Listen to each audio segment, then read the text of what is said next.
always takes longer to build an institution than to hijack an institution. The left didn't bother building institutions, they hijack institutions. So people talk about the Benedict option, the Boniface option, now the, what's it called, the Alfred option. I like to talk about the Antonio Gramsci option, the subversion and institutional hijack option, where you do a long march through the institutions, just like the left did. Because it did not take centuries for the left to hijack institutions. It took one generation. It took one generation. The left hijacked all the mainstream institutions. There was a lot of money dedicated not towards building institutions, but towards hijacking institutions. We know it's easier because that's the avenue the left pursued, and they were successful. If the left had tried to build their own parallel institutions, they would have not won the culture war. But they dedicated their resources towards hijacking existing ones. They dedicated their nonprofits towards funding their ideology in the institutions, and that's how they won. So I don't deny that Harvard might wither away and lose its prestige in several generations. I also don't deny that it's theoretically possible that New St. Andrews might somehow last until we get to Positive World 2.0, and then there can be enough Christian men to donate to it to make it flourish. I don't deny that it's possible. I do deny that it's possible within our lifetime. I explicitly deny that. In fact, I'm willing to bet on that. I also explicitly affirm that it's possible to hijack an institution within a generation. So I think that's what we should try to be doing rather than retreating and building new institutions that are going to be a joke compared to the old ones. So at what point in your mind would you decide to give up on an institution? Because I try to view things through the lens of build what you need, reform what you can, and destroy what you must. So where's your line, I guess, in the sand for when you think something should actually be, we should, kick the dust off of our feet and abandon certain institutions, and when you think that we should put everything into reforming an institution? So I like to ask myself when it comes to culture war, WWMD, what would Marxists do? When do you think Marxists would give up on hijacking an institution? There we go. Never. Never give up. I'm not post-millennial here, but I'm more functionally post-millennial about Harvard and Yale than a lot of people are. Yeah, you don't give up. The Marxists never give up. The enemy never rests, neither should we. So I think there is times when you can temporarily focus on hijacking this institution rather than this. That's why Reconquista generally tries to first target the more moderate and conservative mainline churches rather than having people just march into progressive pride flag churches. So yeah, you should maybe focus on ones that are more doable for now. But when do we give up on retaking the institutions? We don't. The early Christians didn't give up on trying to retake the Roman Empire, even though those institutions were definitely against them. So what would Marxists do? They would not give up. They did not give up, and they won. Well, but so one problem with the theory that we can, repurpose Gramsci for ourselves is that it's, the overtaking, whenever we want to date it, the mid to late 20th century, the overtaking of the institutions was dependent upon many other social and political factors that suited them at the time to be able to do that, right? So it's dependent on certain things outside of the institutions themselves, these sort of stars aligning so that the pressure from outside is significant enough that your demands are given into. I agree that Marxist liberals generally are much better at the line of succession. An attribute that is necessary to overtake an institution or keep an institution that liberals have that conservatives generally don't is they're completely willing to split the baby. They will burn it down before they let you have it, or before they give up on taking it. And conservatives don't do that.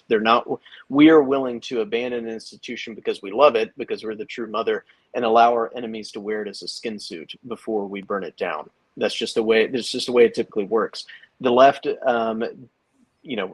thinks about it totally differently. They're willing to, in sort of Russian fashion, burn their own towns down in their covered retreat before they let you have the resources. So two things. One is the mentality, and it goes to this: if if the evangelicals lack the mentality to build new and good and quality things, they certainly lack the mentality, which has to be much more ruthless, to overtake and even maintain certain institutions. And then the other thing is the sort of social and political stars aligning that allow you to have the cultural power to pressure these institutions to give you what they want, essentially. And they did do it in some regard by creating parallel institutions. I mean, we see this with the critical theorists at Harvard, certainly the critical race theorists, essentially laundering their own publications to create the facade of prestige in order for them to get their tenure and their positions and everything else. I mean, they're very adept at this.